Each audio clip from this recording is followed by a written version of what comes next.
हाँ जी, तो hello everyone, कैसे हो आप सब लोग।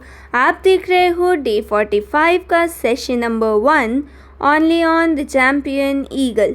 और आज के इस लेक्चर में हम कंटिन्यू करने वाले हैं क्लास 12th बायोलॉजी का 3rd चैप्टर, जिसे आज हम स्टार्ट करेंगे, जो क्या है रिप्रोडक्टिव हेल्थ।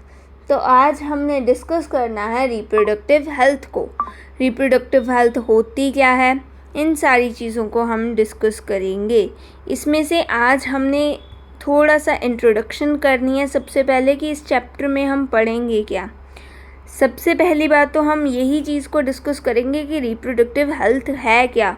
रिप्रोडक्टिव हमें पता है कि रिप्रोडक्टिव ऑर्गन से रिलेटेड है, लेकिन इसका एक ब्रॉडर पर्सपेक्टिव है। क्या है? इमोशनल एंड सोशल एस्पेक्ट्स भी इंक्लूड होते हैं रिप्रोडक्शन के, तो इसको हम पढ़ेंगे आज। देन साथ ही साथ हमने जो डिस्कस करना है वो हैं प्रॉब्लम्स। इस टॉपिक के साथ जो रिलेटेड प्रॉब्लम्स हैं हमने डिस्कस करनी है, किसके लिए हम रिप्रोडक्टिव हेल्थ पढ़ रहे हैं, कौन कौन सी प्रॉब्लम्स फेस कर रहे थे हम एज सिटीजन्स ऑफ इंडिया या फिर एज ह्यूमंस, ठीक है, एज अ वर्ल्ड पॉपुलेशन क्या प्रॉब्लम्स आ रही थी, तो उनको हम डिस्कस करेंगे। उनमें से सबसे बड़ी प्रॉब्लम क्या थी? पॉपुलेशन एक्सप्लोड होना। पॉपुलेशन बहुत जल्दी इंक्रीज़ हो रही थी, पॉपुलेशन ग्रोथ का रेट इंक्रीज़ हो रहा था, तो इसीलिए कुछ डेवलपमेंट्स हुई। क्या डेवलपमेंट्स हुई? बर्थ कंट्रोल मेथड्स डेवलप हुए। तो इनको आप पढ़ोगे, आपने इनको क्लास 10th में भी पढ़ा हुआ है, तो इन्हीं को हमने पढ़ना है, लेकिन थोड़ा सा नहीं, मतलब कंपैरेटिवली ज़्यादा होगा।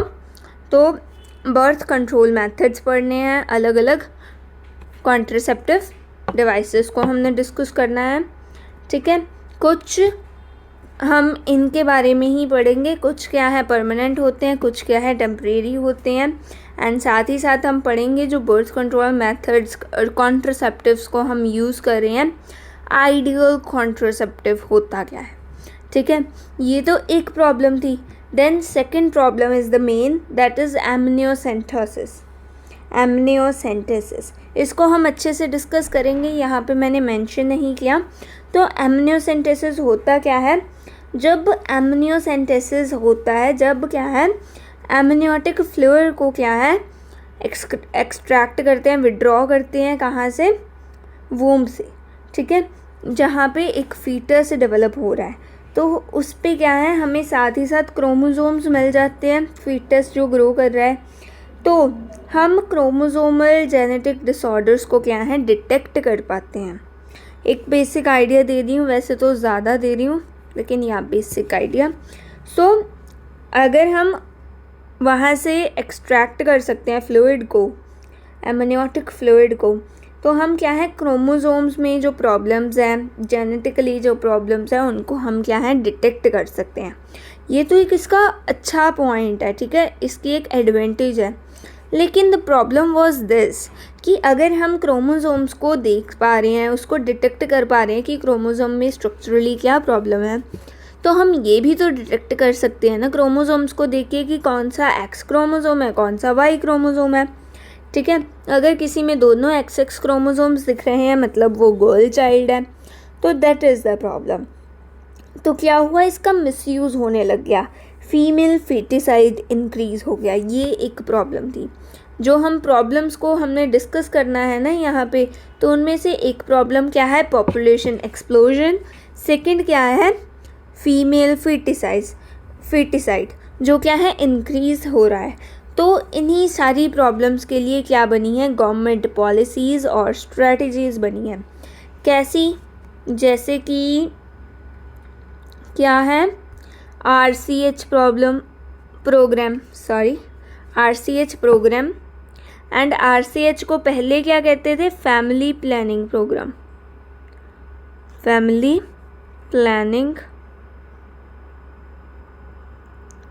प्रोग्राम। तो इनको हमने डिस्कस करना है, जो गवर्नमेंट की स्ट्रेटजीज़ हैं। देन जो मेडिकल टर्मिनेशन एक्ट है, MTP क्या होती है, मेडिकल टर्मिनेशन ऑफ प्रेगनेंसी को ख़त्म करना, अबॉर्शन, ठीक है। तो that is the medical termination of pregnancy. ठीक है, तो मेडिकल टर्मिनेशन ऑफ प्रेगनेंसी के लिए भी एक्ट बना है। ठीक है, मेडिकल टर्मिनेशन एक्ट, जिसमें क्या है, बहुत ही स्ट्रिक्ट रूल्स हैं कि कब टर्मिनेट कर सकते हैं प्रेगनेंसी को। ये नहीं है कि जब मन किया प्रेगनेंसी टर्मिनेट, नहीं, मतलब ठोस रीजंस होने चाहिए। एंड साथ ही साथ मेडिकल प्रैक्टिशनर्स जो डॉक्टर्स हैं उनकी क्या है, एडवाइस होनी चाहिए कि ये प्रेगनेंसी को टर्मिनेट करना ही सही रहेगा, या तो फीटस को कोई प्रॉब्लम है, फीटस को बहुत ही बुरी तरीके से कोई डिसेबिलिटी है जिसके साथ वो शायद वायबल ही ना हो, जीवित ही ना रह पाए। ठीक है, सेकेंडली क्या है, या फिर कोई डिसेबिलिटी है। एंड सेकेंडली मेन रीज़न क्या हो सकता है कि जब क्या है, मदर को प्रॉब्लम है, मदर की हेल्थ में इश्यूज़ हैं, या फिर जो प्रेगनेंसी क्या है मदर के लिए क्या हो सकती है, थ्रेटेंड हो सकती है, डेथ कॉज कर सकती है, फीटस को भी प्रॉब्लम कॉज कर सकती है। ठीक है, तो ऐसी प्रेगनेंसीज को क्या किया जाता है, टर्मिनेट किया जाता है। ठीक है, तो इसके लिए भी बहुत ज़्यादा स्ट्रिक्ट रूल्स हैं, इनको हमने डिस्कस करना है। देन हम पढ़ेंगे क्या, सेक्सुअली ट्रांसमिटेड डिजीज़ के बारे में। जो डिजीज़ क्या है, सेक्सुअली ट्रांसमिटेड हो जाती हैं, दैट वेनरल डिजीज़ भी कहते हैं हम उन्हें, और STIs means sexually transmitted infections, इनको हमने डिस्कस करना है। इनमें से कौन कौन सी पढ़ेंगे, जैसे हम बैक्टीरियल पढ़ेंगे, मैं तो वैसे आपको एग्जांपल्स दे रही हूँ अच्छे से, तब हम पढ़ेंगे वायरल पढ़ सकते हैं वायरस की वजह से। ठीक है, देन हम फंगस पढ़ सकते हैं, फंगल जो फंगस की वजह से हो रही हैं, प्रोटोजोन पढ़ सकते हैं। तो ये सारी क्या है, सेक्सुअली ट्रांसमिटेड डिजीज़ेस है जिनको हमने डिस्कस करना है।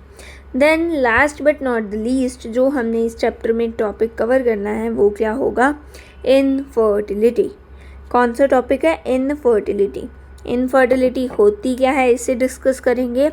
एंड देन इनफर्टिलिटी को करेक्ट करने के लिए या कुछ और मेथड्स यूज़ करके, ताकि जो कपल्स हैं, जो इनफर्टाइल कपल्स हैं, वो क्या है, कंसीव कर पाएँ। तो जो भी डेवलपमेंट्स हुई हैं, जो भी टेक्नोलॉजीज़ डेवलप हुई हैं, जैसे कि आर्ट के अंदर ही हम सारे पढ़ेंगे। आर्ट क्या है, रिप्रोडक्टिव टेक्नोलॉजीज़ को हमने पढ़ना है, आर्टिफिशियल। ठीक है, जिनसे हम आर्टिफिशियली क्या है, कंसीव कर सकते हैं। ठीक है, तो दैट इज़ द थिंग। इसमें हमने इन विट्रो पढ़ना है, टेस्ट ट्यूब बेबीज़ के बारे में, इन वीवो पढ़ना है जब फर्टिलाइजेशन फीमेल बॉडी के अंदर हो रही है। तो इन सारी चीज़ों को हमने डिस्कस करना है इस चैप्टर में बेसिकली। तो मैंने आपको सिर्फ बेसिक आइडिया नहीं दिया, अगर आप देखो आपको मतलब चैप्टर पूरा समझ आ गया होगा एक बार कि हमने चैप्टर में पढ़ना क्या है। अकेले नाम नहीं बताए हैं, टॉपिक्स को अच्छे से हमने खोल के समझाया है कि क्या क्या पढ़ेंगे हम। ठीक है, तो ये सारा हमने इस चैप्टर के अंदर क्या है, कवर करनी है चीज़ें। तो आज हम सबसे पहले इंट्रोडक्शन पे ही आ जाते हैं। जो इंट्रोडक्शन हमने कवर कर लिया है, लेकिन रिप्रोडक्टिव हेल्थ क्या होती है इसको अभी हमने डिस्कस नहीं किया, तो इसे हम डिस्कस करते हैं एक बार कि what do we mean by the term reproductive health. Reproductive health है क्या, रिप्रोडक्टिव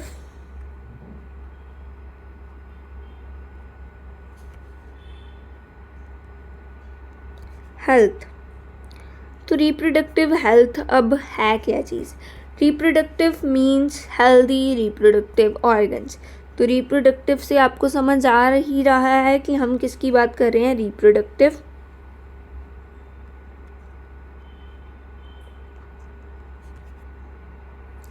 ऑर्गन्स की बात कर रहे हैं।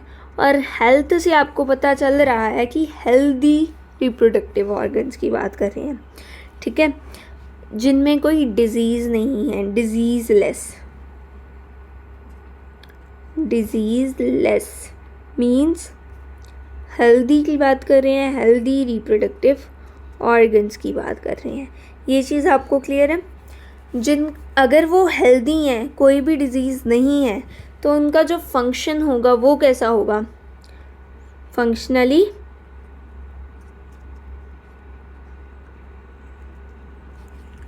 नॉर्मल। कैसे होंगे? नॉर्मल फंक्शन करेंगे। वो कैसे फंक्शन करेंगे? नॉर्मल फंक्शन करेंगे। लेकिन अब आप human health and disease chapter में भी पढ़ोगे कि हेल्थ एक ब्रॉडर टर्म है। कैसी टर्म है? हेल्थ एक ब्रॉडर टर्म है। तो हेल्थ सिर्फ डिजीज़ फ्रीनेस को, कि हमें कोई डिजीज़ नहीं है तो हम हेल्दी हैं, इसका ये बिल्कुल भी मतलब नहीं होता। हेल्थ एक ब्रॉडर टर्म है जिसको हमने समझना है। तो हेल्थ को वहाँ पे कैसे डिफ़ाइन किया हुआ है? उसे हम एब्सेंस ऑफ डिजीज़ नहीं कह सकते, डिजीज़ फ्रीनेस नहीं कह सकते। क्या कहेंगे? समझो। हेल्थ विल बी, हेल्थ होगी कंप्लीट। सिर्फ फिज़िकली बात नहीं करेंगे, कंप्लीट बात करेंगे पूरी बॉडी की। बॉडी फिज़िकली तो है ही, जो हमें बाहर दिख रही है, लेकिन इंटरनली मेंटल जो हमारा पीस है, ठीक है, तो मेंटल वेलबींग भी होना चाहिए और साथ ही साथ सोशल वेलबींग भी होना चाहिए। फिज़िकल, मेंटल और सोशल वेलबींग को मिला के क्या कहते हैं? हेल्थ कहते हैं। कंप्लीट फिज़िकल भी, मेंटल भी और सोशल भी, ठीक है, तो इसे हम हेल्थ कहते हैं। तो अब अगर हम रिप्रोडक्टिव हेल्थ की बात करें तो क्या आ जाएगा? ये भी एक ब्रॉडर पर्सपेक्टिव आ जाएगा। सिर्फ हम disease free, absence of disease की बात नहीं करेंगे कि जो रिप्रोडक्टिव ऑर्गन्स हैं वो डिज़ीज़ फ्री हैं। इनमें बहुत सारे फैक्टर्स आते हैं।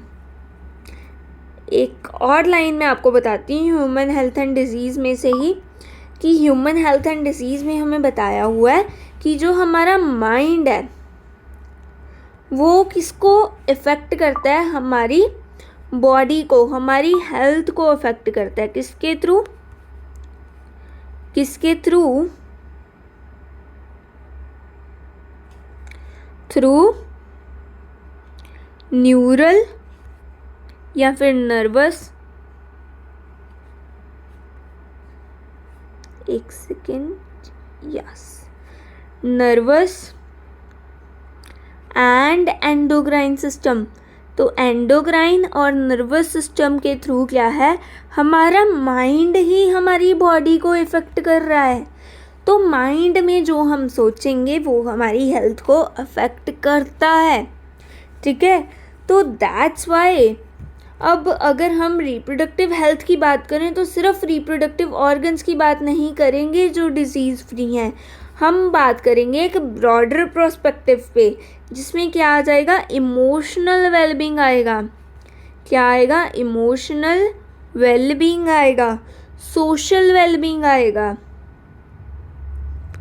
क्लियर है? फिजिकली तो हमने बात करनी ही करनी है कि हेल्दी रिप्रोडक्टिव ऑर्गन्स होने चाहिए विद नॉर्मल फंक्शंस, लेकिन साथ ही साथ देखो, एक आपको ये मैं सर्कल दे रही हूँ, आपने ध्यान से देखना, ठीक है।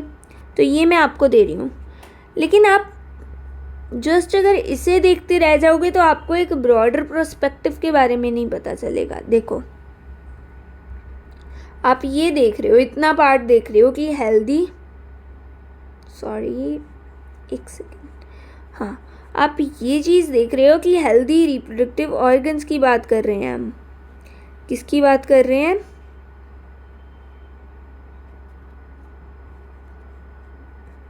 एक सेकेंड, ओके, सो किसकी बात कर रहे थे हम? हेल्दी रिप्रोडक्टिव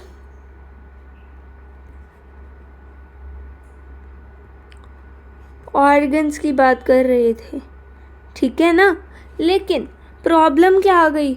हम सिर्फ इतना पार्ट देखते रह गए जो ये है हाईलाइटेड सर्कल सा, लेकिन देखना क्या था, हमने ब्रॉडर पर्सपेक्टिव देखना था। हेल्दी रिप्रोडक्टिव ऑर्गन्स तो यहीं पे रह गए। देन और बहुत सारी चीज़ें आई जो अफेक्ट करती हैं रिप्रोडक्टिव हेल्थ को। तो उसमें और कौन कौन सी चीज़ें आती हैं रिप्रोडक्टिव हेल्थ में, तो अगर हम देखें इमोशनल एस्पेक्ट आता है, सोशल एस्पेक्ट आता है।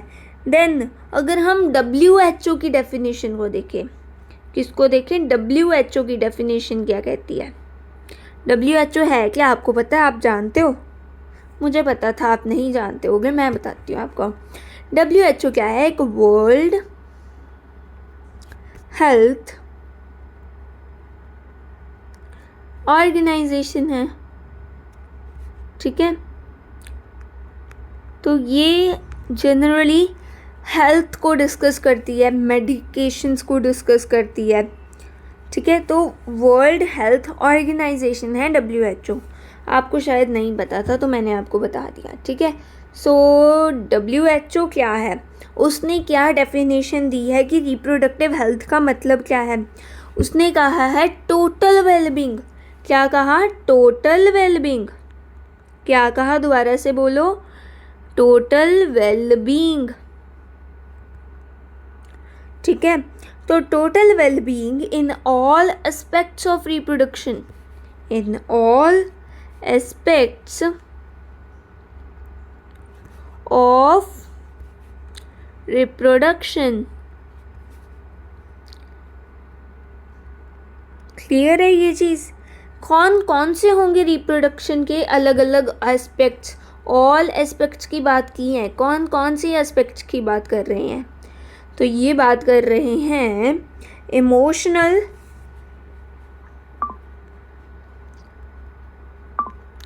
बिहेवियरल,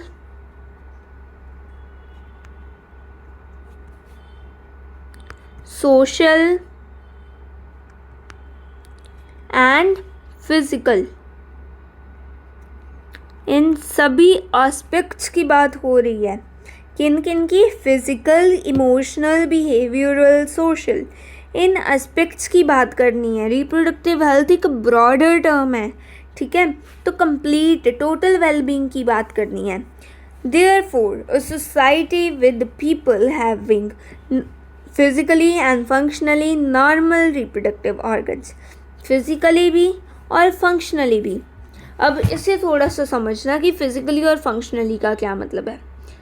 फिजिकली मीन्स उनके स्ट्रक्चर की बात कर रहे हैं, ठीक है।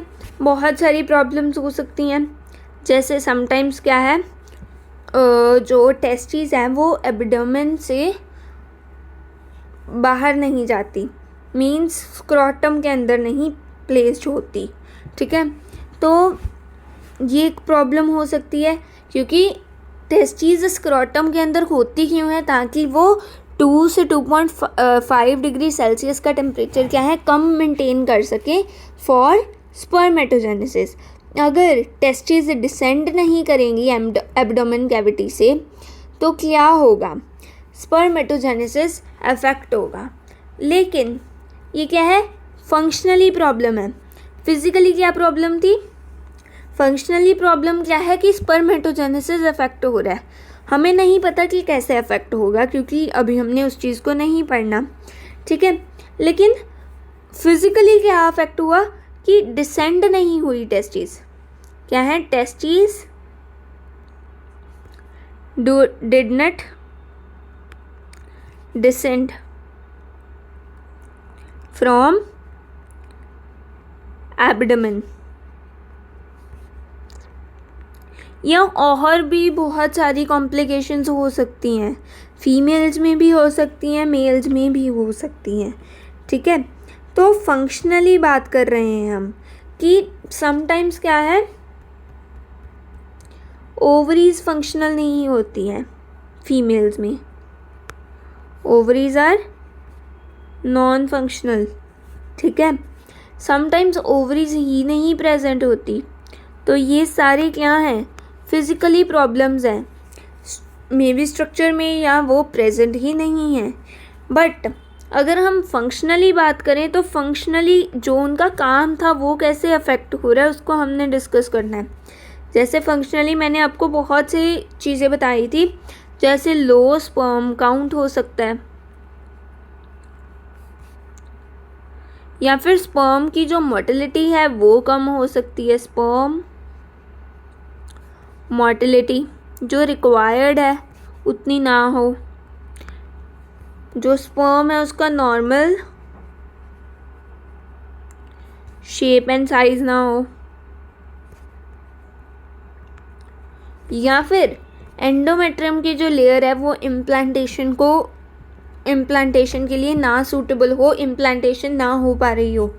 ये भी एक केस हो सकता है कि इम्प्लांटेशन के लिए जो सूटेबल एंडोमेट्रियम लेयर चाहिए वो ना हो तो इम्प्लांटेशन नहीं होती। ठीक है, तो एंडोमेट्रियम लेयर कुछ ऐसी है जो इम्प्लांटेशन को नहीं, हम कह सकते हैं इम्प्लांटेशन नहीं करवा पा रही, वहाँ पे इम्प्लांटेशन नहीं हो रही। तो इम्प्लांटेशन ना होना भी क्या है, फंक्शनली एक प्रॉब्लम है। ठीक है, तो ये चीज़ आपको क्लियर हो गई है। ओके, सो ये आपको अब अच्छे से समझ आ गया है पूरा का पूरा टॉपिक। साथ ही साथ आज हम समझ लेते हैं एमनियोसेंटेसिस को। ठीक है, एमनियोसेंटेसिस एक मतलब सिंपल सा टॉपिक है, आराम से आपको समझ में आ जाएगा। उससे पहले हम एक बार एनसीईआरटी को रीड कर लेते हैं, देन हम एमनियोसेंटेसिस को डिस्कस करेंगे। ठीक है, सो you have learned about human reproductive system and its functions in chapter 2. Now let's discuss a closely related topic, reproductive health. What do we understand by this term? ठीक है, तो हम इस टर्म से अंडरस्टैंड क्या कर रहे हैं। सिंपली अगर हम देखें, healthy reproductive organs with normal functions, लेकिन however it has a broader perspective. क्या है, एक ब्रॉडर पर्सपेक्टिव है। क्या है, ये इंक्लूड करता है किन किन एस्पेक्ट्स को, इमोशनल को, सोशल एस्पेक्ट्स को। ठीक है, तो जो रिप्रोडक्शन है उनके जो इमोशनल एस्पेक्ट्स हैं उनको भी इंक्लूड करना है, सोशल एस्पेक्ट्स हैं उनको भी इंक्लूड करना है। इमोशनल एस्पेक्ट्स और सोशल एस्पेक्ट्स, जैसे सोशली जो कम्युनिटीज़ हैं या सोसाइटी है उसमें कुछ मे भी मिथ्स होती हैं, मे भी फैक्ट्स होते हैं, तो उनको हमने साथ लेके चलना है। समटाइम्स वो हमारे माइंड पे इमोशनली अफेक्ट करती हैं, तो उन सारे एस्पेक्ट्स को भी देखना है हमने। तो इसमें जस्ट क्या है, रिप्रोडक्टिव ऑर्गन्स नहीं आते that they are healthy and normally functioning normally, नहीं। क्या क्या आएगा, according to WHO is World Health Organization. Reproductive health means total well-being in all aspects of reproduction. कौन कौन सी एस्पेक्ट्स आ गए, physical, emotional, behavioural and social. ठीक है, therefore a society with people having physically and functionally normal reproductive organs, ठीक है, जो reproductive organs है कैसे होने चाहिए, फिजिकली और फंक्शनली नॉर्मल होनी चाहिए, and normal emotional and behavioural interactions among them in all sex related aspects might be called reproductively healthy. क्या कहा, एक बार दोबारा रीड करते हैं। अ सोसाइटी, ऐसी सोसाइटी जहाँ पे जो लोग हैं वो फिजिकली और फंक्शनली क्या हैं, नॉर्मल रिप्रोडक्टिव ऑर्गन्स हैं, जो सिंपल हमने डिफाइन किया था कि हेल्दी रिप्रोडक्टिव ऑर्गन्स हो विद नॉर्मल फंक्शंस। तो that is the thing, healthy reproductive organs means physically और नॉर्मल फंक्शंस मीन्स फंक्शनली। ठीक है, and normal emotional and behavioural interactions among them, मतलब लोगों में जो इंटरेक्शंस हो रही हैं वो इमोशनली एंड बिहेवियरली क्या है, नॉर्मल है, एज रिक्वायर्ड है, कुछ प्रेशर नहीं क्रिएट हो रहा है। ठीक है, स्ट्रेस नहीं आ रहा, that are the things. Then among them in all sex related aspects might be called reproductively healthy. why is it significant to maintain reproductive health, and what are the methods taken up to achieve it. ठीक है, तो सबसे पहले तो हमें question आ गया है NCERT में that why it is significant to maintain reproductive health. तो इसको हमने डिस्कस करना है, जो प्रॉब्लम्स हैं उनको डिस्कस करना है, देन कौन कौन से मेथड्स यूज़ किए गए अचीव करने के लिए एक रिप्रोडक्टिव हेल्दी सोसाइटी को. ठीक है, तो ये चीज़ आपको क्लियर है. देन आज हमने एक और चीज़ देखनी है. आज का लेक्चर हम छोटा रखेंगे कंपैरेटिवली, देन हम कल से स्टार्ट करेंगे टॉपिक को आगे. हाँ जी, तो सॉरी.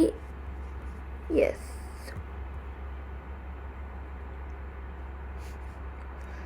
अब हमने समझना है एमनियोसेंटेसिस को. एमनियोसेंटेसिस.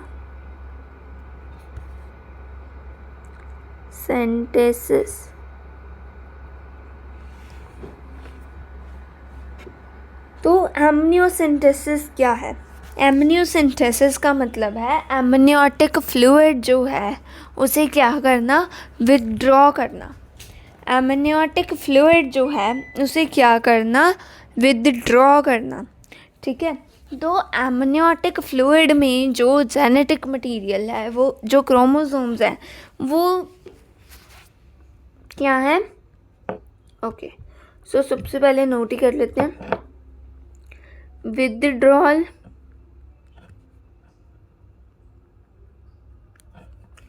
Of amniotic fluid.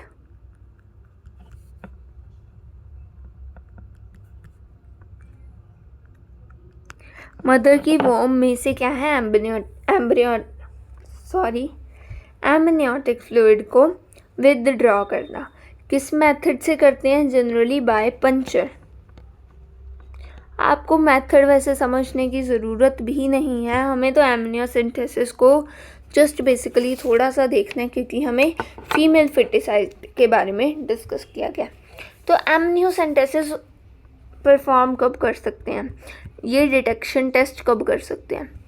ठीक है, it is 14th to 18th week of pregnancy generally.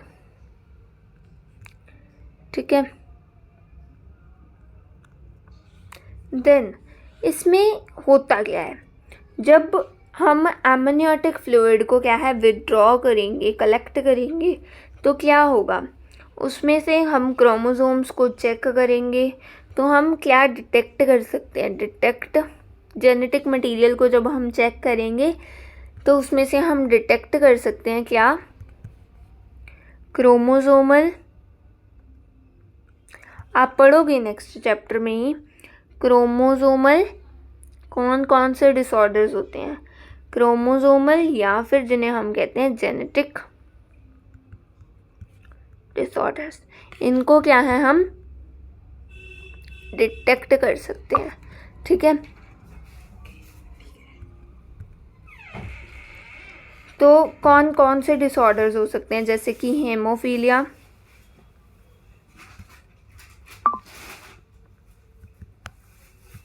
Sickle cell anaemia,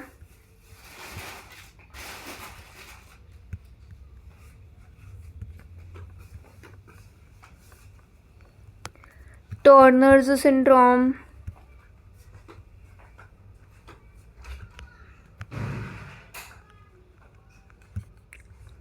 मतलब आप नेक्स्ट चैप्टर में पढ़ोगे इन सारी टर्म्स को, इन डिजीज़ को, लेकिन आपको नाम बता रही हूँ.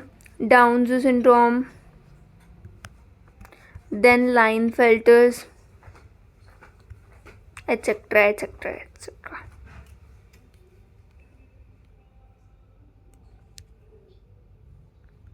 क्लियर है? तो इसका एक एडवांटेज था, इसकी एक गुड यूज़ थी, गुड डीड थी जो परफॉर्म की जाती थी. बट द प्रॉब्लम वॉज, अगर हम क्रोमोसोम्स को चेक कर सकते हैं, उनमें से कोई भी डिसऑर्डर्स हैं उसे डिटेक्ट कर सकते हैं, तो उसका मिसयूज़ भी तो हो सकता है. कैसे मिसयूज़ होगा? वो जेंडर को डिटेक्ट करने के लिए यूज़ कर लेते थे. क्या थे? Detect gender of growing foetus. इससे क्या हुआ? Then what started? जब जेंडर डिटेक्ट हो गया तो फीमेल फिटिसाइड क्या था? इंक्रीज हो गया। ओके, सो जब जेंडर डिटेक्ट हुआ, sex of the foetus detect हुआ तो क्या है? फीमेल फिटिसाइड इंक्रीज हो गया। इसे रोकने के लिए क्या है? एमनियोसेंटेसिस पे बैन लगा दिया गया है इंडिया में। ठीक है, तो दैट वाज द थिंग। हमने एमनियोसेंटेसिस को डिस्कस करना था कि एमनियोसेंटेसिस पे अब क्या है? सैचुरेटरी बैन है इन इंडिया। साथ ही साथ क्रोमोसोमल जेनेटिक डिसऑर्डर्स तो डिटेक्ट करते ही हैं, हम मेटाबॉलिक डिसऑर्डर्स को भी क्या है? एमनियोसेंटेसिस के थ्रू डिटेक्ट कर सकते हैं। ठीक है, तो दैट वाज द थिंग। हमने एमनियोसेंटेसिस को भी डिस्कस कर लिया है। अब आज का लेक्चर मैंने आपको पहले ही बताया, हम थोड़ा सा छोटा रखेंगे कंपैरेटिवली, एंड नेक्स्ट लेक्चर से हम फिर स्टार्ट कर देंगे अच्छे से स्टडी करना। ठीक है, it was introduction lecture. So I hope कि आपको अच्छे से समझ आया होगा सारा कि इस चैप्टर में हमने डिस्कस क्या करना है। आपको इस चैप्टर का जो नाम है वो समझ में आया होगा। ठीक है, सो देन एमनियोसेंटेसिस को जो हमने रीड किया है एक बार रिवाइज कर लेते हैं। एमनियोसेंटेसिस में क्या है? विड्रॉ करते हैं एमनियोटिक फ्लूइड को। ठीक है, जो एमनियोटिक फ्लूइड कलेक्ट किया, कब कलेक्ट किया? 14th to 18th week of pregnancy में। देन क्या डिटेक्ट करने के लिए यूज़ होता है? क्रोमोसोमल या फिर जेनेटिक डिसऑर्डर्स या फिर मेटाबॉलिक डिसऑर्डर्स। क्रोमोसोमल डिसऑर्डर्स जैसे कि हेमोफीलिया जेनेटिक डिसऑर्डर्स, और क्रोमोसोमल डिसऑर्डर्स जैसे कि haemophilia, sickle cell anaemia, Turner syndrome, thalassaemia, Down's line filter. ठीक है, तो इनको क्या है? डिटेक्ट कर सकते हैं। लेकिन मिसयूज़ क्या हुआ? मिसयूज़ ये हुआ कि gender of the growing foetus भी क्या है? डिटेक्ट हो पा रहा था, and this led to an increase in the female foetus foeticide. ठीक है, तो इसे ही प्रिवेंट करने के लिए इंडिया में क्या है? एमनियोसेंटेसिस पे सैचुरेटरी बैन लगा दिया गया है। So that was the thing. That's all for today. Till then, stay tuned. Don't forget to like, share, and subscribe. And bye bye.